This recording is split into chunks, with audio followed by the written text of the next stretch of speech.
హైదరాబాదులో చెరువులు కుంటల అధ్యక్ష నిజంగా ఒక్కొక్కసారి బాధ అనిపిస్తుంది అధ్యక్ష. హైదరాబాద్ చెరువుల కుంటల విషయంలో మీరు హైదరాబాద్లో ఉన్నటువంటి చెరువులు కుంటలు నాలాలను చూస్తే ప్రభుత్వ ఆస్తులను పరిరక్షించడానికే ప్రభుత్వం హైడ్రాను ఏర్పాటు చేసింది అధ్యక్ష.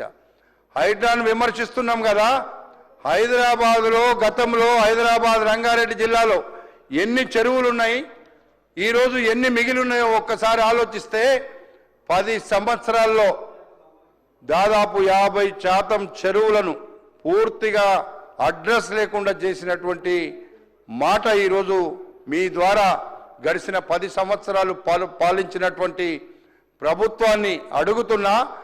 మీరు మీ ద్వారా అడుగుతున్న అధ్యక్ష, మీరు ఇప్పటికైనా అసలు చెరువులు కుంటలు ఎన్ని ఉండే, ఎక్కడ పోయినాయి, ఎందుకు పోయినాయి, పోవడానికి కారణం ఎవరు, అప్పుడు వాళ్ళు ఉన్నప్పుడు చెరువులలో కుంటలలో హెచ్ఎండిఏ ద్వారా ఎవరు పర్మిషన్ ఇచ్చారు, ఎవరు చెప్తే పర్మిషన్ ఇచ్చారు, ఆ పర్మిషన్లు ఎట్లా ఇచ్చారు, అది తీయాల్సినటువంటి అవసరం ఉంది అధ్యక్ష.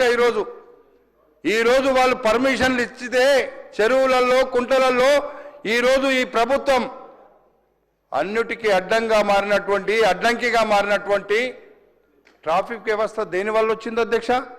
చెరువులలో కుంటలలో మీరు దాన్ని ధ్వంసం చేసి నిర్మాణాలు చేపడితే ఆ నీళ్ళని రోడ్ల మీదకి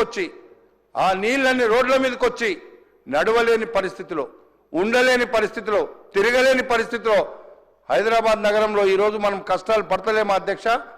మనం అసెంబ్లీకి రావాలంటే కూడా ఎక్కడికి వెళ్ళైనా వర్షాకాలంలో రావాలంటే 1 గంట ముందు వెళ్ళాలి అధ్యక్ష. అలాంటి పరిస్థితి హైదరాబాద్లో ఉంది. దాన్ని మనము మంచి చేయాల్సినటువంటి అవసరం ఉంది, దానికి సూచనలు చేయాలి అందరం కూడా. చెరువులు కుంటల యొక్క ధ్వంసానికి కారణం ఎవరో దాళ్ళ మీద తప్పకుండా చర్యలు తీసుకోమని నేను ప్రభుత్వాన్ని మీ ద్వారా డిమాండ్ చేస్తున్నా అధ్యక్ష. హైడ్రా పెట్టింది కదా, పర్మిషన్ ఇచ్చి తప్పుడు పర్మిషన్లు ఇస్తే అధికారులు ఎవరైనా అందులో తప్పు చేస్తే కూడా మీరు దాని మీద యాక్షన్ తీసుకోమని చెప్పి నేను ముఖ్యమంత్రి గారిని అదేవిధంగా ప్రభుత్వాన్ని కోరుతున్న అధ్యక్ష.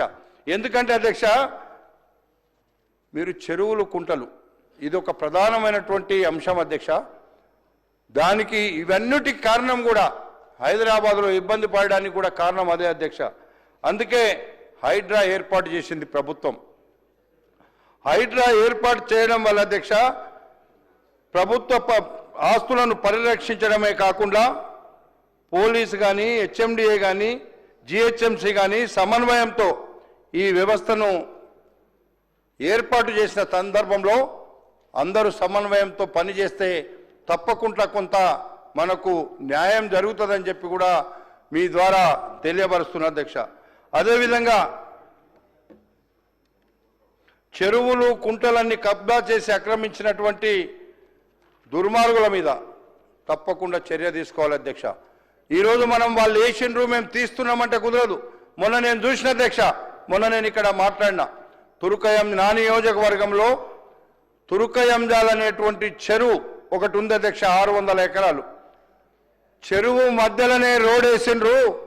ఈ ప్రభుత్వం గతంలో 2019-20లో ఆ రోడ్ వేస్తే ఇప్పటిదాకా చర్య తీసుకోలేదు. ఈ ప్రభుత్వంలో చర్యలు తీసుకోమంటే తెల్లారే అధ్యక్ష మొత్తం ఆ రోడ్డును తీస్తున్నారు అధ్యక్ష.